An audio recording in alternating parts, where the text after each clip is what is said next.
Thanks for inviting me here to Stockholm for Propellerhead Software and IGG's Studio Magazine. This is a fantastic opportunity, and I really don't understand why I'm here because, you know, I'm not a famous artist. I don't really make music too much anymore, but I just love playing with Reason.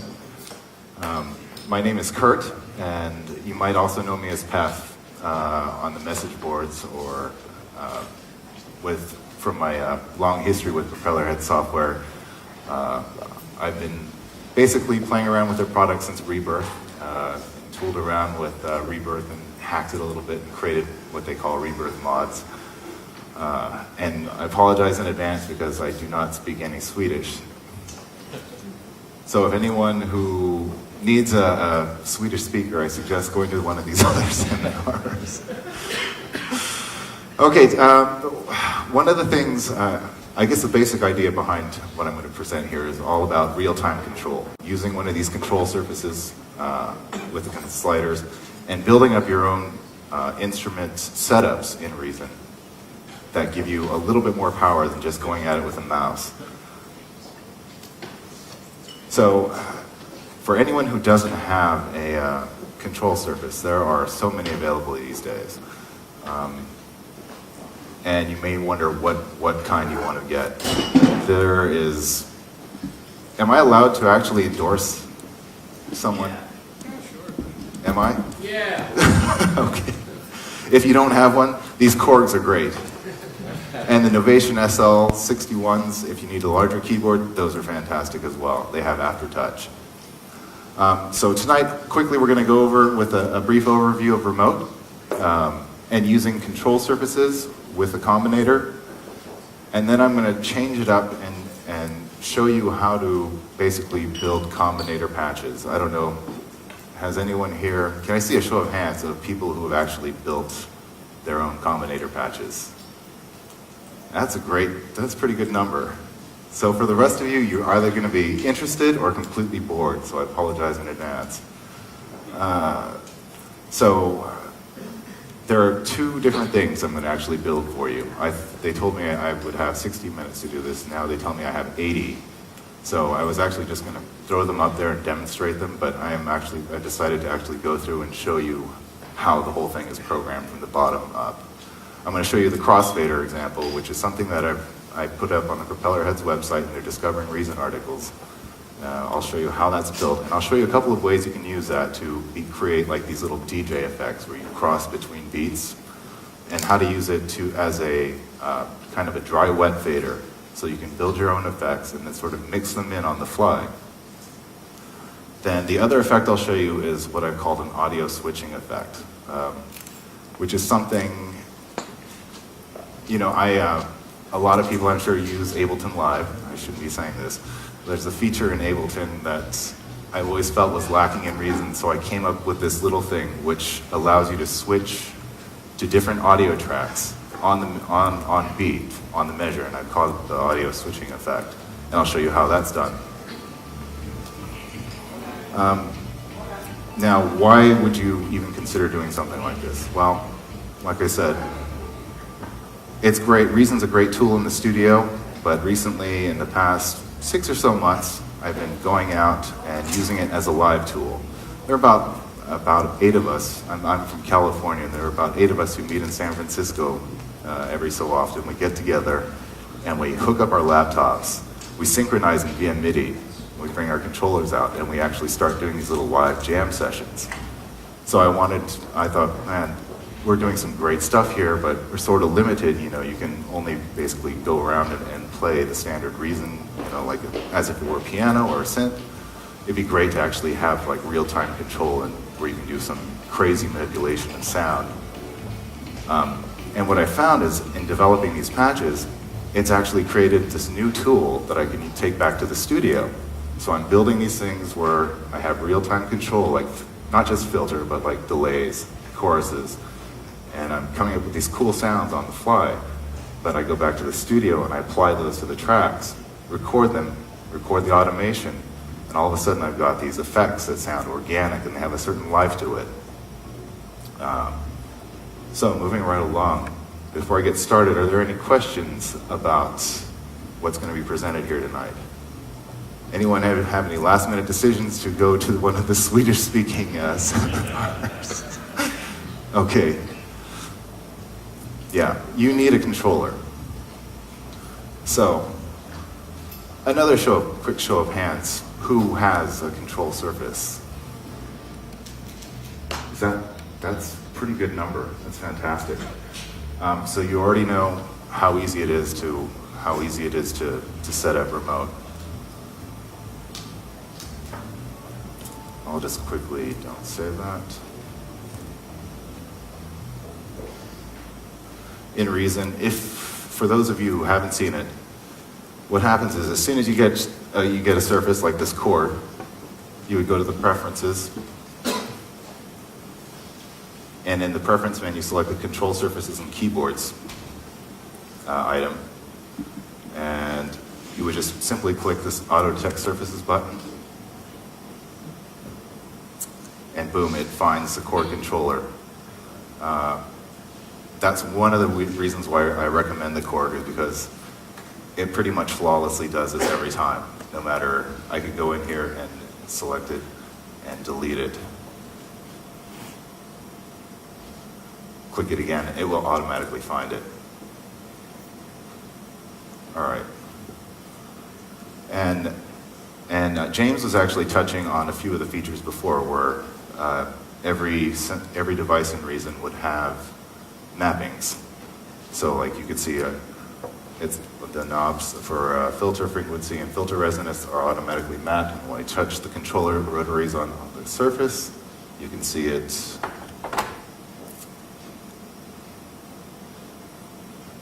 You can see it change the fader. That's great, but I rarely use that anymore. I do something what they call remote override mapping. And what you do is, this allows you to assign any controller to any particular knob, not just the preset knob definitions. So for instance, you can see the slider one here is being mapped to filter envelope attack time, and say, you know what? Or I'll take this amplifier envelope release time, and I want to map that to my master fader. So you right-click on the master fader, you select the Edit Remote Override Mapping item, click on it, and you'll see by default there's no override mapping. I'll click on this Learn from Control Surface Input checkbox. Then I will move the slider,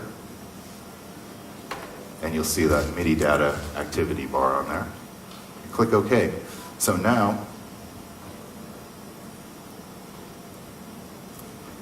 my slider 8 is automatically mapped and permanently fixed, or for this song, assigned to that master fader for everything else. No matter what I load in, it's no longer, you'll note before it was mapped to the amp envelope release. Now it's just stuck to the master fader. So while I'm playing along on Subtractor, I'm getting no audio.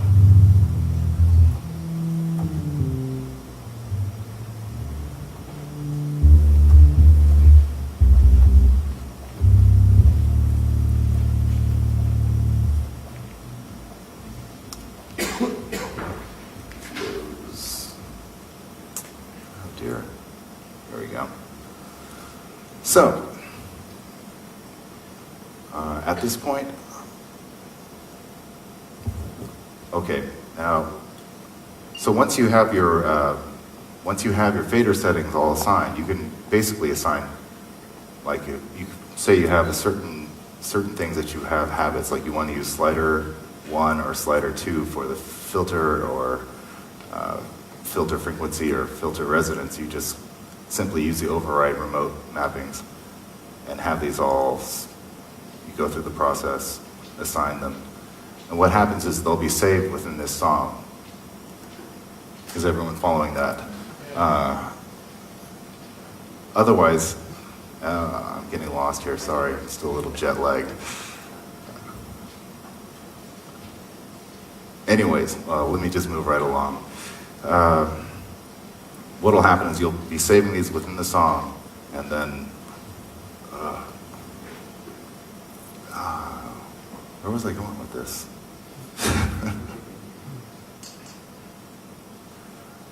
Oh yeah, so that when you have later setups and when you're going out and doing your live performance or your studio track, you will have these things basically all set up for the control surface, and you can just recall them later. One of the things I like to do once I have the control surface, which I forgot to do tonight, was you take board tape. I don't know how many people are familiar with board tape, but you can actually just tape it, set it out, and tape it on here, and just start marking things down, just so you have a reminder of what control surface is, or what's assigned to what. So, before I move on into the combinator stuff, this was a real brief remote tutorial, because I wanted to get into the meat of things. Are there any questions about using remote? Yeah, Yes? is there any way to assign many effects or many filters to the same knob? So I've been trying to do that. We are assigned many filters to the same knob. That's one of the things we're going to get to. So the gentleman asked, is there a way to take one knob and assign it to many filters? Great question. And we'll get right into that, because I was actually going to get to that next. So what kind of things are you using? Are you talking about Dr. X loops? No, more like when I do it in like the maelstrom, when you like you want to tweak stuff like let's say you want to increase the decay and the sort of envelope at the same time, something like that. Right. Well, that instead of actually assigning it directly, so we would go here, you see you have a maelstrom patch, and you want to assign one knob on from your controller surface to multiple knobs on the maelstrom.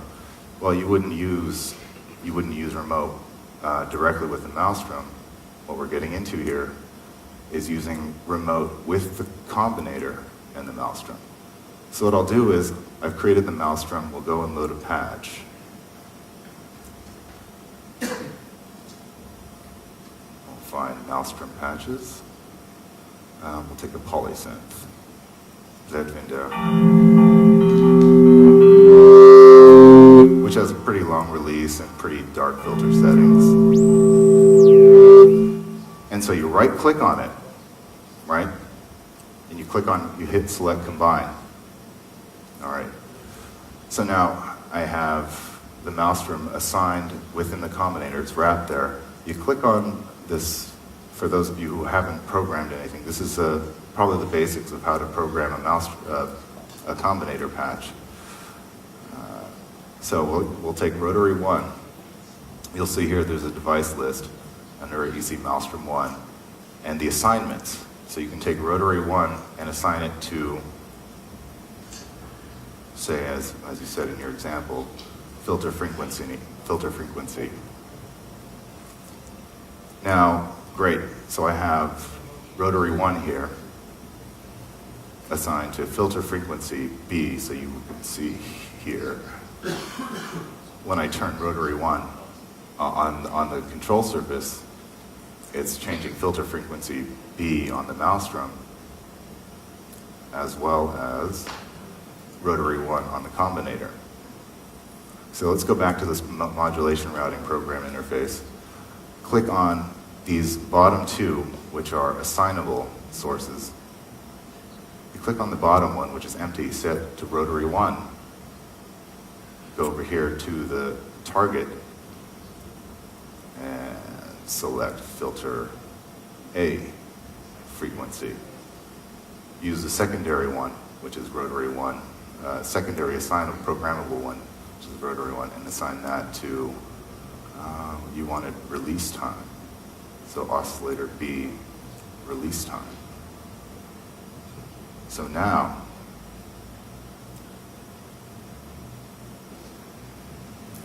I have rotary 1 changing 3 different parameters at once.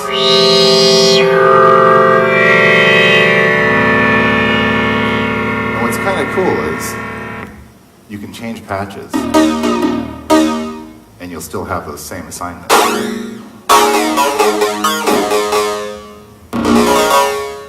Right. Any questions on what I just did there with assigning multiple modulation routings? Okay, I'll show another cool one that I like to do. I like to work with loops a lot, and what I'll do is I will select. We'll take that loop. So I've created the Dr. Rex, selected a loop. I'm going to copy the MIDI data to the track. So great, I've got one. Let's create another loop. Dr. Rex loop player. Oops. Undo. Create a Dr. Rex loop player. Find a loop. Let's go not out of hardcore. Let's go into electronic. Trans-Europa. Copy that data to the track. Adjust those levels a little bit. So, what I want to do is something similar. I want to take one slider and control the filter characteristics of both of these Dr. Rex loops. So I go into the rack, shift, I'm holding down the shift key, and I'm selecting both Dr. Rex loops, and then I'm going to combine them. Right. So now they're both sort of enveloped into the Dr. Rex. However, the audio has been routed separately from each Dr. Rex back up to the mixer. All right, so I'll go into the programmer, and I'm going to click on this Dr. Rex 1. So I see rotary 1 here. I'm going to assign that to filter frequency. And rotary 2, I'm going to assign that to filter resonance. And I'm going to do the same thing for Dr. Rex 2. I'm going to click on the Dr. Rex item in the device list, click on rotary 1, filter frequency, assign rotary 2 to filter resonance. Okay. Now, I haven't changed my default mappings. I've overridden, so I'm still using rotary 1 and rotary 2 on the chord. But what's happening is, you can see it adjusting. You can see it when I twist the knob, it changes rotary 1 and rotary 2. And then rotary 1 is thus changing the filter frequency of not just one, but both Dr. Rex loops.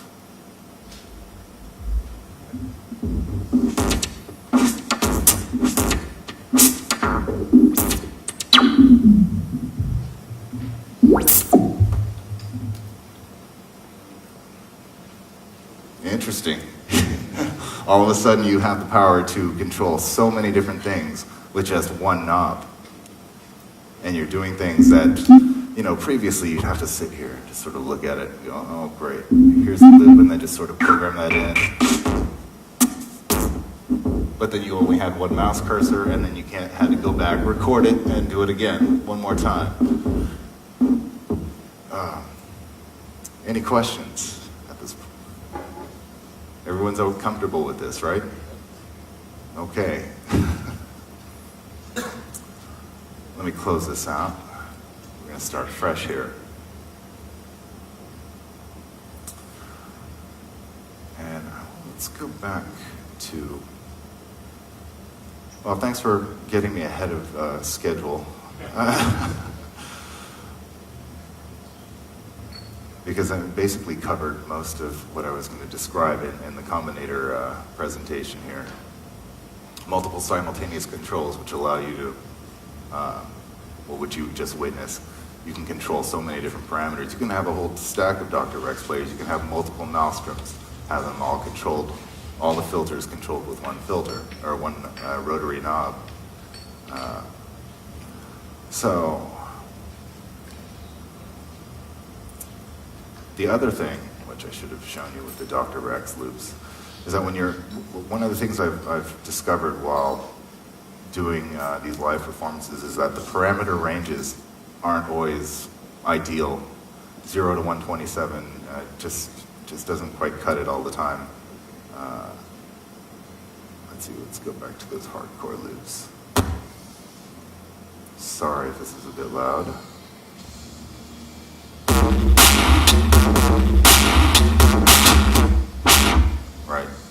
never really, this really sharp resonance filter never really cuts it for me. Okay. So one of the other tricks I do is I'll go back and I'll combine it, I'll wrap it into a combinator, go to the programmer, and again, we'll assign that filter frequency to rotary 1 and filter resonance to rotary 2. Like I said, 127 resonance is never really too useful that I've found in some projects, so I will just set the range to 70.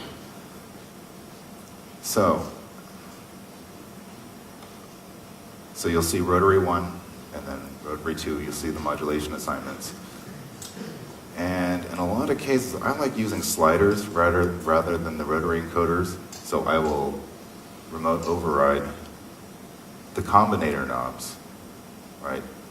Once again, I'll right-click on that combinator 1, rotary 1, edit remote override mapping, assign it to slider 1, rotary 2, right-click on it and edit remote override mapping and assign that to slider 2.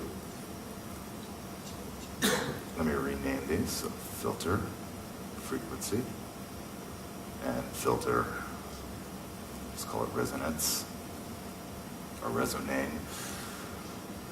So what's happening now, I've limited the range on the resonance. Back to track. So that I don't get that really sharp resonant filter.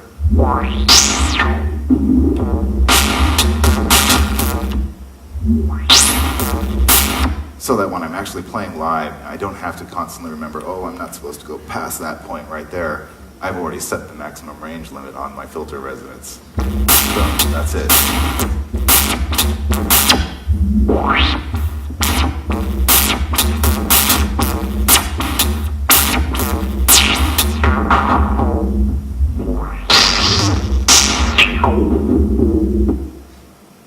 All right. And that's about as much as I want to get into in terms of, everyone understands now how you can assign whatever you want to the rotary knobs of a combinator. And from there, you can assign the rotary combinator, the combinator's rotary to just virtually any parameter on any device that you have nested within the combinator. Okay? I have a question. Yes? Is it possible to invert the values? It is possible to invert the values. The gentleman is asking whether or not you can invert the range, the modulation of the, which is a very good question because that's going to help me segue right into the next section. Yeah, instead of going from 0 to 70, say I wanted to have it backwards. Say I wanted to go from 70 to 0. Let me zoom in here because I'm sure from the back there you can't see it too well. Over here you have the minimum and maximum value ranges of the combinator programmer. So you can change this minimum value to 70 and change the maximum to 0. Sorry about that.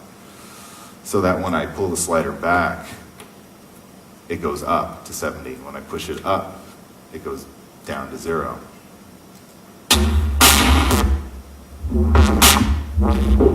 So you can see I'm pushing both sliders in the same direction, but the controls are actually going in opposite directions. Especially when you're using just one knob. Great. It's really effective. Exactly. Which will bring me into this next section, which is crossfaders. What really inspired this was there's this film called Scratch. I don't know if you've seen it. It was this documentary about the history of how the whole hip-hop scene was developed and how people started developing techniques on turntables. And I thought to myself, geez, that's such a great concept. These guys, they have such amazing skill with just this little crossfader and turntables. And it's such a powerful tool because it's the new kind of way of controlling dynamics that you didn't have in the past. They've taken technology and created a whole new instrument around it. And I thought, yeah, that's a fantastic idea. I could use that a lot more in Reason if I had it.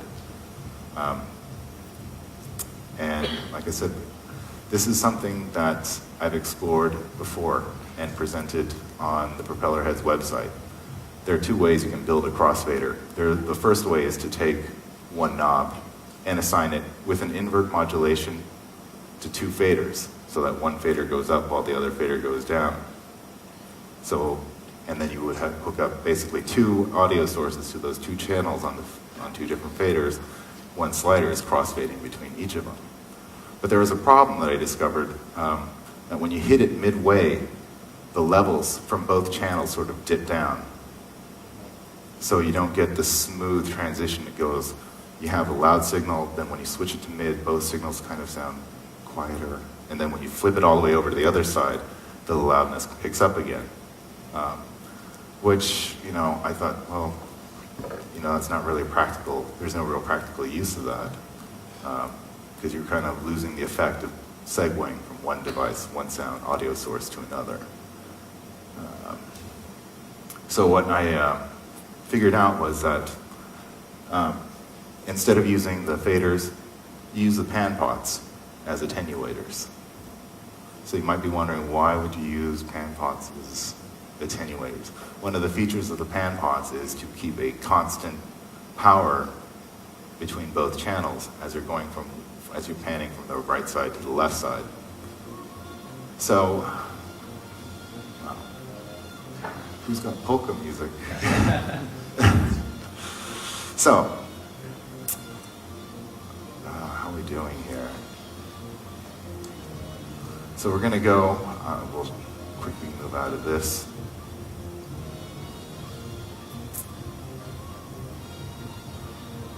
And so now what I'm going to build here is the crossfader, using those same principles that I've been showing you before about modulating multiple controls with one within the combinator. But I'm going to start from scratch. I'm going to create a combinator. And what I have to do is I'm going to build, when you see this red line underneath the combinator, that means the next device you add to the Reason-rack will be nested within inside the combinator. If you click below that, you won't see the red line. That means the next device will be created beneath the combinator. So when we'll click within the little combinator rack and you'll see the red line, there we go. So now I'm going to create a mixer. This is going to be the first part of my crossfader example. So here I have two choices. I could use the big mixer, but for this case, I'm just going to use the little mixer, the line mixer 1. And for this, I actually need 2 line mixers. So I'm going to create a second line mixer. What's going to happen is I'm going to have 2. Each one of these mixers is going to handle one channel of the audio. And if you do need more information about this, you can look on the website, and they have this sort of this picture there, where you can sort of get an idea of how everything gets hooked up. So you can see each mixer has one audio out, and they're being used for mono, and then each source is going into a different channel on each mixer. But for the meantime, I'll show you basically how it's done, and you can get an idea of how long this takes to actually build. So, from here, I've got the 2 mixers in there. I've got these things cabled up already. I'm going to take out the cables. So here you see line mixer 1. I'm going to relabel this as crossfader left, because that's going to be the left channel audio. Crossfader right. Okay. Now I'm going to hold down. I think James showed you earlier about creating devices without cabling. One of the things that you should know is when you're wiring devices, if you hold down the shift key, or if you don't hold down the shift key, if you wire them normally, they automatically cable both left and right stereo. One of the things you can do is hold down the shift key and cable, and it only cables one. It bypasses the auto cabling feature in Reason. So I'm going to do that for both. So now you can see left is going to the left output of the combinator, and right is going to the right output of the combinator. They warned me earlier that Swedish audiences tend to be very polite. So in this case, feel free to interrupt me at any time if you have any questions. And I don't mind being interrupted in the middle of this because it's going to get a little tweaky. How come you're using the left arm? You'll see why. I'm going to be using, because I'm using pan pots instead of the mixer, the level control. Whenever the right channel is actually going to be silence, the left channel is going to be full gain. Okay? On both mixers. So now, quickly, let me create a couple of Dr. Rex loops here outside.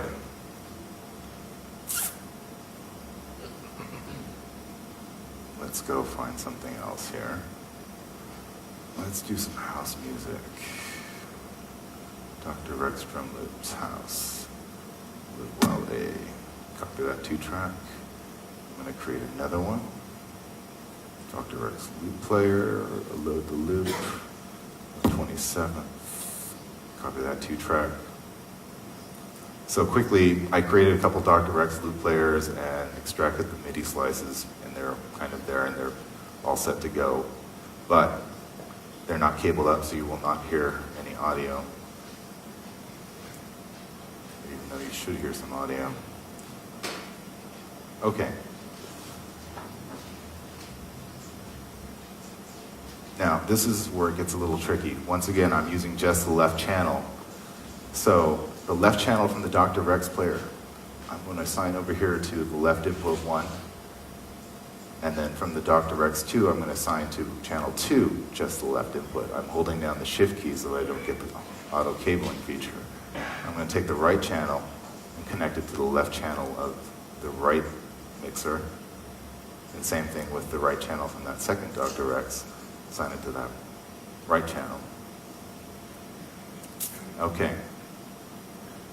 Well, that's all and good now. So I've got these inputs all set, and the audio is not really going anywhere because I haven't set up the modulation routings for the pan controls. So here I'm going to take rotary 1. This is going to be my Crossfader control. Assign that to channel 1 pan. And you can see the definitions by default are -64 to -63. So I'm going to go take to the programmable one and assign that to rotary 1, and then assign the routing to channel 2 pan and invert the modulation. So when I twist rotary 1, you can see, actually let me quickly assign that to a slider so it makes it easier down the road. You can see I've got the slider. So when I turn the slider, it's changing both pan pots simultaneously, but at inverted modulations. And that's how I'm getting the crossfader effect. But it's only working for one channel. So now I have to go back to the crossfader right and apply the same modulation routings. So for rotary 1, channel 1 pan, then for rotary 2, rotary 1 again, channel 2 pan, and then invert the modulations. Click on the minimum value, change that to maximum, and click on the maximum value, change that to minimum. And before, one of the other things you can do is, let me change, before I change that to crossfader.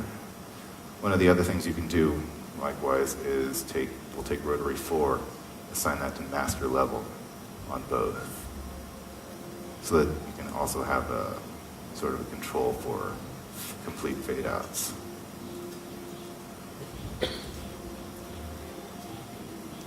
Right. Now let me go, this is just about ready to go. I'm going to go and connect the outputs back up into the mixer, go up into the mastering suite. It's going to the hardware interface. So let's run this.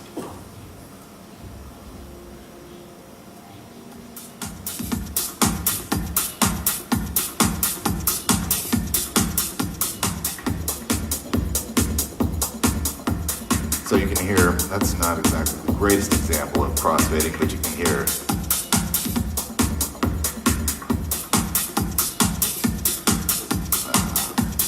know what? Let me go back and change this to something else.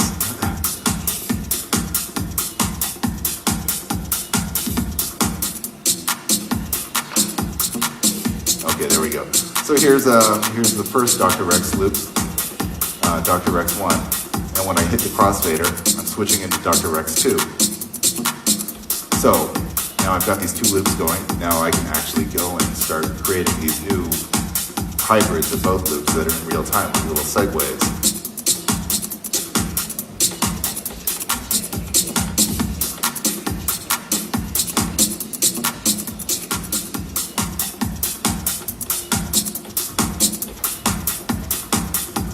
And while we're at it, why don't we go ahead and combine these so that now I can actually do, I'm doing a little pitch bend on both loops.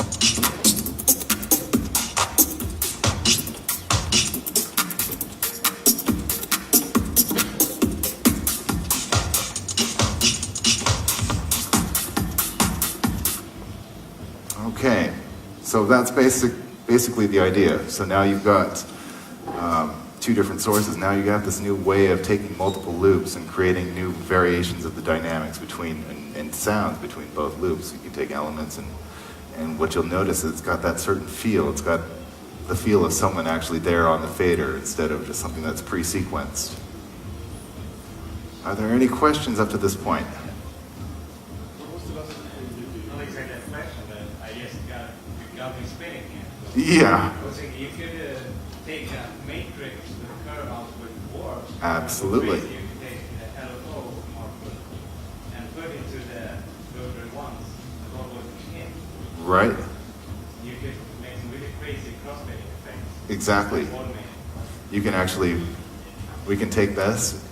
So what he said, he's come to this realization that we can, instead of actually doing this manually with the crossfader, we can take something that will generate a control voltage, like a matrix pattern sequencer. So I'll go within that device, I'll create a matrix pattern sequencer. I'll switch this to curve mode, and then I have to tab to the back.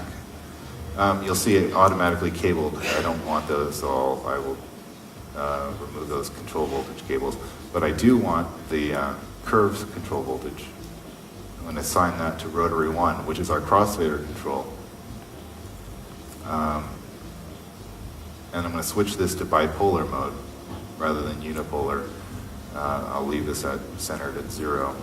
So now you can see what I have now is I have a way of programming the crossfades with using a matrix pattern sequencer.